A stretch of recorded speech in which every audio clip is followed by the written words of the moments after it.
Hey guys, I'm Emily and welcome back to my channel.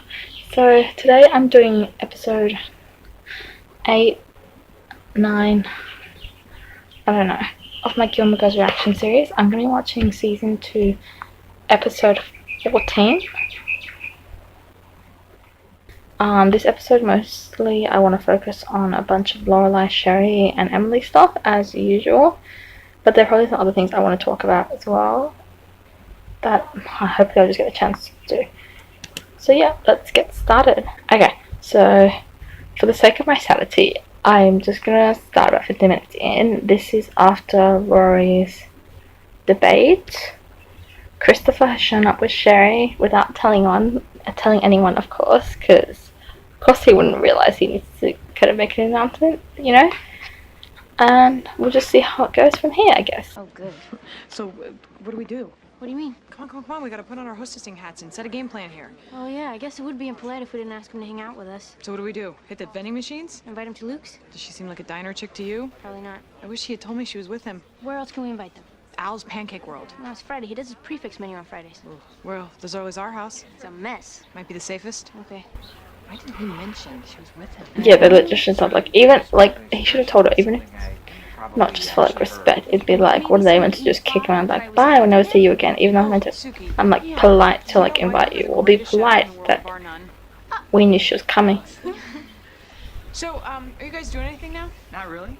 No, we're pretty free for the What is rest of the Suki day. doing? Well, why don't you come back and see our place? Oh, that would be great. Yeah, sure, we'd love that. Thanks, Laura. I was hoping to get a chance to see where Rory lives in her room. Oh, my room's really no big deal. Oh, and the books. I've heard all about the books. I can't wait to see the books. Well, let's go and see the books. Rory!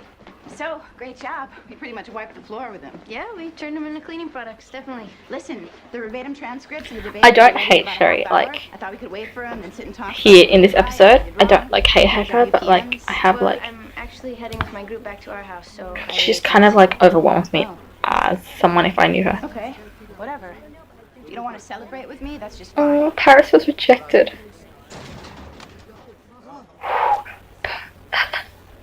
Holy sh! You get the living room, I'll get the kitchen. What about the upstairs? I'll body block the fool who tries to go upstairs. Company is stressful. Oh, don't forget about your room. What? This is why I don't invite people to my house. Well, I'll hit it next. Like ever. They're probably gonna want something to eat and drink. Well, company usually does. We have nothing. We must have something. Not unless Divine... How can they possibly dismiss there's 2 people? We have leftover Halloween candy. Like, only my microwave and trash is my own, and I don't even do it that badly. Sacrifices. Martha Stewart? A paraphrased Proust. I should have known. Fine. Presentation is everything. Where's the company? Hello? Hi, Dad. You guys need some more time to clean up? Oh my god. Come on in. How'd you know we were Yeah, okay, I give Chris credit for that. He's not Saw wrong the there. parking lot and sped off doing 60. I figured you were trying to beat us home for a reason. I hope we're not completely ruining your day. Oh, no, we love company. Please come in. Your house is great. Thanks, we like it. Have a seat. Yeah, liar. Rory, you were wonderful in the debate today. I want Sherry's boots. Yes. Paris was over in Oh my Paris. god, does this not give you fucking Trix vibes when she walks in and I was like, Come in ah. handy when she becomes a CEO or a dictator of a country or something. Well, you were very poised up there, very sure of yourself, just like your dad. And your mom. Aw, shucks, Pa. And your uniform is darling. Really, I love the blue. Don't compare that, Sure that doesn't mean please. anything. Oh, yeah, you should see her in chaps. Really? No, that was just my mom being funny. Oh, What the hell are chaps? You'll learn to notice the signs. The waves get really still, the animals start to act funny. you know, I went to private school. Oh, and cool. except that our colors were white and bright red. I looked hideous. Oh, she's being self-deprecating. You look cute in that outfit. No, I look like a peppermint stick. I swear that's where my addiction to clothes comes from, trying to make up for all the years of having to wear the same thing every day. Yeah, I can understand that. Well, we should go shopping sometime for clothes or whatever. Yeah, we could do that. Soon, okay? Okay, Sherry's really trying to relate to Rory, and like, for that reason, I don't hate her. I know there are reasons to later on, but we're not there I yet. love it. I'll help you. Oh, no, well, okay. You don't have Sure, anything you don't else. have to help me. No, I want to. Great. So, do you want flat water or sparkling? I hope it's flat. I It don't want looks sparkling. kill. Or flat. Or ice cubes. I have cups, I think. It's a little awkward, isn't it? What? You and me. You arguing think? here. Oh, no, not really. But kind of, right? Well, we're just not used to having company. I mean, you and Christopher were so close. I know it was years ago, but these things are never simple. Well, just Just in general, things like this are always awkward. Slightly, but only slightly. Ah, look! Apple juice. With a perfectly respectable expiration date. Look, I just want you to know that you should not feel like you need to get to know me. Oh. At all. Okay. I mean, just because I Christopher can't tell if it's like her way of being kind or fucking like, or friends or I can't stand you at all. No, I guess not. Her self-deprecation is very heightened and exaggerated. So I kind of wonder if just her nature is to be very dramatic, and she doesn't really know how to just be like, it's all good, we don't need to be friends. But the only mood she ever has and the only setting she has is intense. I feel like it's more the latter, just based on things she does in the future. You kind of see that she's kind of bounces on the edge of fine, and then like she bounces on the edge of completely invested in something and then completely not. Just in the way she got pregnant and she was stressing about certain things, the way she was highlighting how great Christopher was when they invited her to the baby shower. Even the fact she left because she realized she couldn't be a mom. Like, that's such a drastic reaction. Especially in the context of this show, which doesn't really push those type of boundaries very often. You kind of just feel like Sherry just doesn't have like middle ground. She just, all she knows is how to do is to just barrel in one direction and barrel in the other direction. I mean, except for our unexpected visit, we may never have even met. Well, I think we probably would have met eventually. Perhaps at some function or other. Yeah, you, me, Martin Sheen, all chained to the same tree. But I do desperately want to get to know Rory. Well, sure, she's a great kid. And that's okay with you? Yeah, that's fine. Oh, I'm so glad to hear that. Because things are kind of... Sherry asked for more between petition. Christopher and Really? Rory is so... Sherry asked for more permission than She is. He told me about how he really Christoph. wasn't a presence in her life for years and how he liked to make up for all that time that he wasted. Well, he's been doing really well lately. I know. He is obsessive about his call dates to her. I mean, it doesn't matter where we are or what we're doing. He's got to call Rory Wednesday nights at 7 o'clock. Because of course she does. Of course she loves the fucking And he scheduling really thing. wants me to bond with her, too. It's important with everything we have coming. I totally understand. Good. I'm glad. Yeah. So, what are the chances of Rory and I getting together on this trip? This trip. How about tonight? Tonight. Rory seemed up for it. Tonight, huh? Well, it's kind of last minute. We're supposed to go somewhere. The Friday night dinner with your parents. You know about those. All about them. But Christopher said that... Of course Chris said that. Well, that's true to a certain extent, Well, but... this is pressing. I am so forcing myself here, it's embarrassing, but that's how important it is. I mean, who knows when this opportunity... I'm sorry, do you live in fucking Australia? You don't live a 13-hour flight where you live what? You live in Massachusetts, like Boston, right? You'll have to ask How far is Rory, but Boston to it's okay with Connecticut? her. It's okay with me. You know, you're as great as Christopher said. Well, Yeah, it's just not a good character himself. Sorry. Bad. Everything okay? Yep, she found apple juice. Hey, Rory, will you get that, please? Let the machine pick it up. No, it could be important. Boston, Connecticut, 2 hours away. By drive, so not a big deal. Are you Hello? serious, Lorelai? It's me. Oh, hi. I'm still in the kitchen. Listen, I just wanted to tell you that Sherry just asked me if she could go out with you tonight, just the two of you. And she sort of trapped me into saying that I could get you out of the Friday night dinner, which she knew all about. But I told her she had to run it past you first, so I can still get you out of it. Although, it might be a good idea to get a Sherry night out of the way, because it seems kind of inevitable. So if you're okay going with her, just say, sorry, Leonard, we got company, I have to call you back. Sorry, Leonard, we've got company. I love how Rory just goes off with it. Just like, what the fuck was that? Okay, here's your drink. Who's that? That was Leonard. Oh, did you tell him we have company? Yeah. Who's Leonard? Oh, just a friend. A friend of yours or a friend of Lorelai? Who's your friend? Yeah, it's pretty much equal. Oh my god. Yeah, we're constantly fighting over him. Rory, can I run something by you? Oh, sure. Your dad and I are around for another night, and he's told I'm me sick of him. Not Him, true. not her. Anyhow. Sorry. I was wondering Can't if help you wanted myself. to do something with me tonight, just the two of us. Oh, sure. That would be nice. Really? Yeah. I mean, if it's okay with my mom, because we do have a grandma-grandpa dinner tonight. It's fine by me. Great. Oh, of course, this does leave you a sad little orphan. Oh, that's okay. I'll have one of my patented White Castle bachelor dinners. Or you can come with me tonight, if you want. To your parents? Yeah, because with Rory not there, I'm Don't hostage. do it. And not because I hate you, Chris, but like, even you don't want to be subjected to that. Come on, if you don't need to go, don't go. True. Great. Come on, So Chris. teamed up for tonight. Do you want to Thanks see? for having us over like this. Anytime. So we'll swing by around 6? Oh, sounds good. Okay. Bye, sweetie. Bye, Dad. Bye. Lily. Okay, fine. Chris isn't that clueless about that type of stuff. He's good at the trivia stuff. Honey, hurry, they said 6. Yeah, but it's 6 Dad time, so it's more like 6:30. But dad time is now linked to Sherry time, and that Sherry seems awfully punctual. That is so annoying. We have to Being look late at is each other's deficiency. deficiencies. Excellent. Forget it. Oh, if it's I mean, later, being Mom, I'll call on back. time is He's so deficiency. needy. Hello? Humongous snag in the CD drop plan. What happened? Bible class has been moved an hour later, all to accommodate I'm the gonna keep teacher's watching handball this. schedule. The Reverend plays handball? I'm just as appalled. So it's at 10 instead of 9. And Yeah, doesn't making tell this very Lorelai Thank oopsies. you, thank you, thank you. Laura doesn't tell. Anything new? That's what I My mean. dad brought his girlfriend. Okay, I'm gonna keep going. No, The potential stepmom? Oh my god. Tell me what she's like, what'd she say, and tell me in like 11 seconds, because it's all the phone time I have left. Lie, Sherry has to get to know her. I know. I wasn't.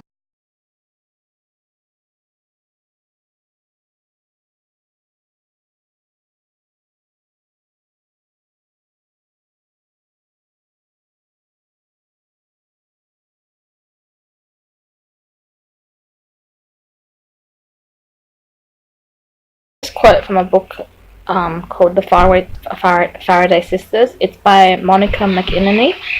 In that book, there are 5 sisters. One of them has a kid, right? And then the kid who is by the time in the book, she's like 20-something years old. Her fiance says to her, "Every single person in this family seems to think they have a claim on you. The only one who doesn't do that is the one that's actually biologically related to you." That line's always stuck with me, and I think it's always applied to Gilmore Girls, because there is this constant attitude by Emily that she has a claim over everything, that she has the right to control things the way she wants them to be. And it bugs me because she loses sight of what the people around her want. All she can think about is to control it. All she can think about is what she wants for them, and therefore all she can show is that she has a claim. Like, all she ever can show these moments are just pure anger, and she lashes out at people, and it's so annoying. I find it really frustrating. I think it's one thing to, I guess, want the best for your daughter, and it's entirely another thing to completely lash out and try and stake your claim over your granddaughter because you can't handle things not happening how you expect them to. There's another quote which I've actually probably already mentioned in one of my episodes, and it's one from Handle with Care by Jodie Picoult, and one of the characters says to a mother, a good mother is someone whose child wants to follow her, not one who follows in her child's footsteps.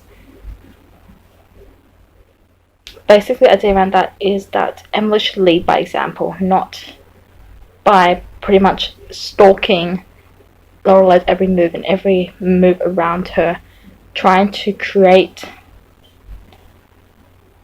the ending that she wants, because it's not her life. And I'm so sick of watching Emily just hold so much anger and pretend that this, and I don't know, have Lorelai have to react to those awful words when she doesn't deserve it. And yes, I know Lorelai has stuffed up before, but it's moments like this that which really make it clear exactly why it is so hard for Lorelai to open up to her. I don't know, it just gives me so much stress. Anyway, let's keep going.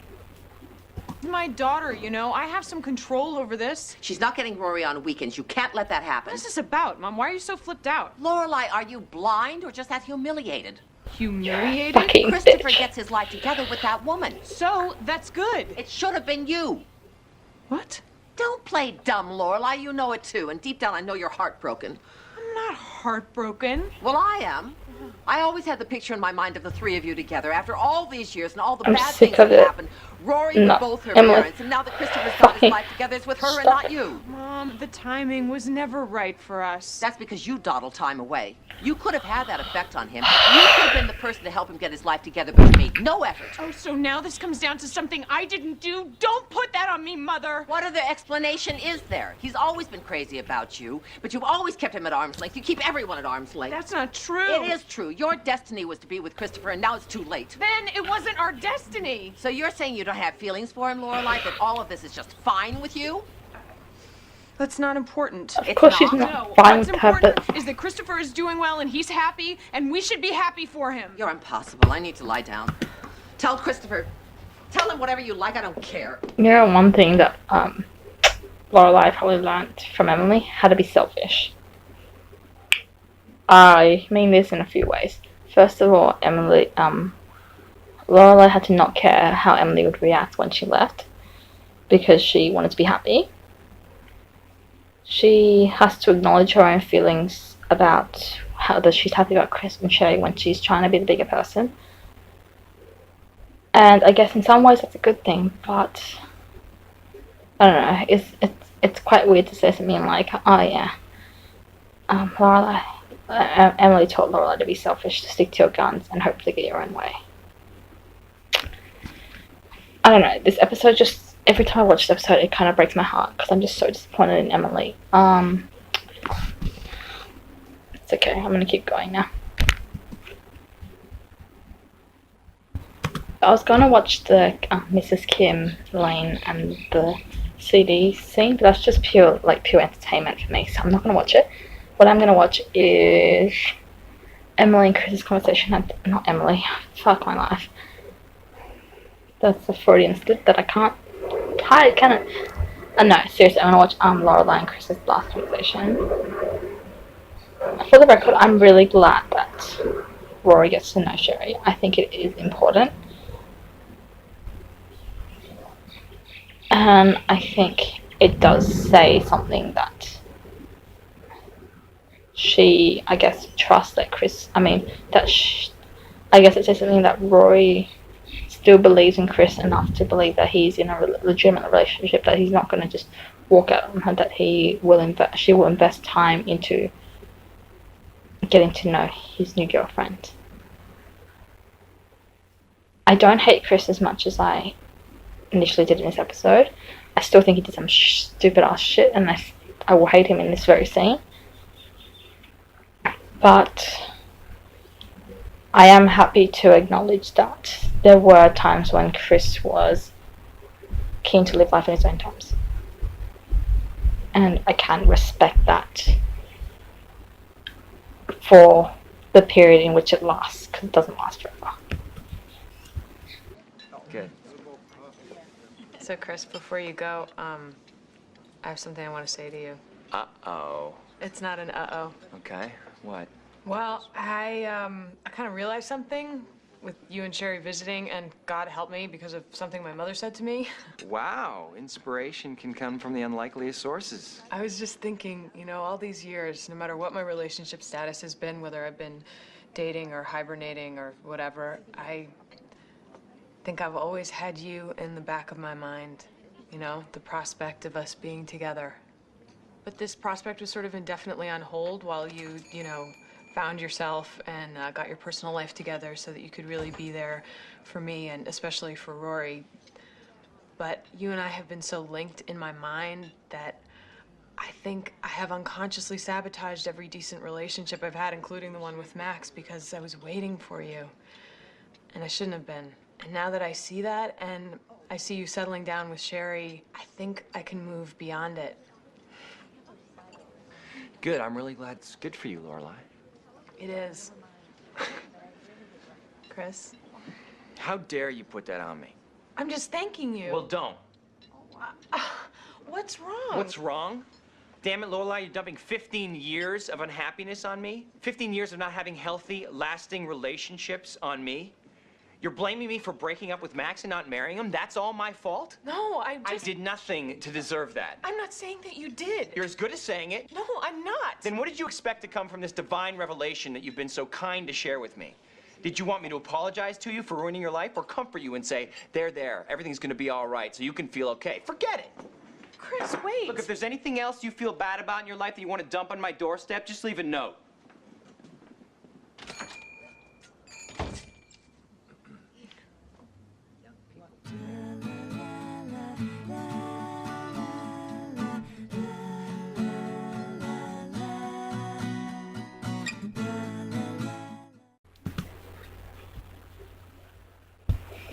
Before I actually get into the answers, Luke's face. I want to cry. Okay, I get where Chris is coming from, where his anger comes from, but he's not listening. She's not blaming him for what happened. She's blaming herself. She's blaming herself for letting her subconscious take over, and her subconscious in the context of relationship, romantic prospects is represented by Chris. And she wanted to tell him that because it's a feeling she's had for so long that she just wants to get out. And then Emily, with her fucking outburst, made that feeling much more stronger and made it something that if Lorelai didn't get out, she'd probably collapse. Lorelai has never encroached on Chris's need for space, on his need to run away. All she's ever done is drawn the line at marriage and drawn the line of them having a serious relationship until he could prove that he could be the full package for her and Lorelai. The only thing she never took anything away from him. Everything she took away seems to be from herself. Because Chris constantly left himself, because Chris kind of appeared and disappeared out of Lorelai's life, but always because he wanted Lorelai and not necessarily because he wanted a relationship with Rory, Lorelai hasn't been able to let go of that. And I think this was Lorelai's only way that she knew how to. She kind of already highlights that she's not blaming him. She's blaming the way she feels about the way they met and the way they have interacted and the way it's hurt her. And it just breaks my heart. I feel like Lorelai has so many internalized insecurities, and they have manifested itself first through how Emily treats her, and then later through the way Chris kind of leaves, makes her feel like Emily was right. And then when she finally has the chance to open up to Chris, to kind of, put it all on the table, to make herself feel better, to kind of rid herself of those, insecurities she's had for such a long time, all Chris can hear is that she blames him. If he can't take the moment to just not be selfish about it, he doesn't deserve her. And that's all I have to say. All Chris ever does is put this stuff on Lorelai. Even in season 1, episode 15, the end of the episode, Chris talks about how he hates that he stays away because it hurts too much. And all Lorelai does is comfort him and says stuff like, she doesn't say they're there, but she supports him. And then when Lorelai does something equally, I guess, selfish, even if you want to call it that, I don't even think it is that selfish. I think it's selfish. I don't think she's blaming him though. Whereas Chris was trying to put himself as a victim in a situation, and Lorelai lets him. But when Lorelai wants to just explain her point of view and why she's hurting so much, all Chris can hear is the beat of his own selfishness, and that it's not okay. It just, if he can't offer the same respect that Lorelai offers him, that he doesn't necessarily deserve, he doesn't deserve her. And if he can't, yeah, that's pretty much what to say. This entire episode was me just being very angry at Emily for being so abrasive and not disgusting, just being so abrasive and blunt, and then the other half was me being very mad at Chris for stressing their double standards when all he does is suggest that he and Lorelai are equals when they're not in this parental relationship. Okay, that pretty much sums up all my thoughts for today. Thank you guys for watching. I hope you guys enjoyed. If you like this video, give it a thumbs up, subscribe to my channel. I've also got a playlist of all my Gilmore Girls reactions, which I'll put here somewhere. Check it out if you have time. And also leave my blogs and my other type of fun videos in the description below. So also check that out if you want to. And I will see you guys next time. Bye.